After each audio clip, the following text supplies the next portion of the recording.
একটু আগেই বৃষ্টি হইলো। বৃষ্টি হওয়াতে রাস্তাটা অনেক পিছলে গেছে। আমরা আছি ডিম পাহাড়ে। আমরা এখন যাচ্ছি আলীকদমে ব্যাক করতেছি। সবুজ পাহাড়ের এই বুক দিয়ে এরকম আঁকা বাঁকা রাস্তা, উপরে মেঘ, মানে ঠান্ডা, মানে এক স্বর্গীয় পরিবেশ। আলীকদম থেকে থানচি যাওয়ার এই পথটা আমার মনে হয় শুধু একটা রাস্তা না, এটা একটা অন্যরকম রোমান্স বা অ্যাডভেঞ্চার, যে কোনো একটা কিছু বলতে পারে। আমি এই যে যাচ্ছি, কি মানে ডান পাশে গভীর খাত, উপর থেকে এই যে ফুসিতে দেখলেও মানে ভয় ভয় লাগে অনেক।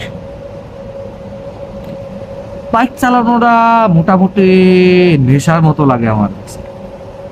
বাইক চালানো যদি নেশা হয় তাহলে পাহাড়ের লোক আমার একটা ভালোবাসা। মানে সময় পাইলে বাইক নিয়ে বের হয়ে যাই, কামলা দেখাই তো, মানে সময় পাই না বেশি আর কি। তারপরও যখন আর এটা দুইটার মিলন ঘটে আর কি, ধরেন টাইম সময় এ, সুযোগ যখনই তৈরি হয়, অনুকূলে আসে, তখনই আমি বাইরে যাই গে, যে একটু যাই, পাহাড়ের সাথে দেখা করে আসি, খুব ভাল লাগে। এই ধরেন আমরা যে এখন যেখানে আছি, সমুদ্র পৃষ্ঠ থেকে প্রায় কত হানি 2,500, এরকমই হবে। 2,500 ফুট উপর দিয়ে আমরা এখন যাচ্ছি। এই যে নির্জন, এই বাতাসের শু শব্দ, মানে সবকিছু একটা অন্য জগতের কথা বলবে, আপনাকে অন্য জায়গায় নিয়ে যাবে। এই যে রাস্তার বাঁকগুলা দেখেন, প্রত্যেকটা বাঁক এক একটা রহস্যের, মানে দ্বার প্রান্ত, দ্বারা কয়ে হলো গিয়ে দরজা।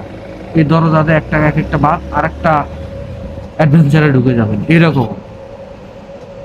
তবে বাংলাদেশে যতগুলা রাস্তা আছে, তাতে এই রাস্তাটা তাদের ভিতর একটা অন্যতম রাস্তা। আরো অনেকগুলো আছে, কেউ করে ডান সাজে, এটাও একটা অনেক ভালো একটা আর কি, তুলনামূলক। তবে বৃষ্টি হওয়ার পর আপনাকে সাবধানতা অবলম্বন করতে হবে অনেক, না হইলে চাক্কা পিছলে যাবে। চাক্কা পিছলে গেলে এখানে যদি আপনি একটা অ্যাক্সিডেন্ট ঘটে যায়, সেটার কিন্তু পার পাবেন না আপনি, আপনাকে চরম মূল্য দিতে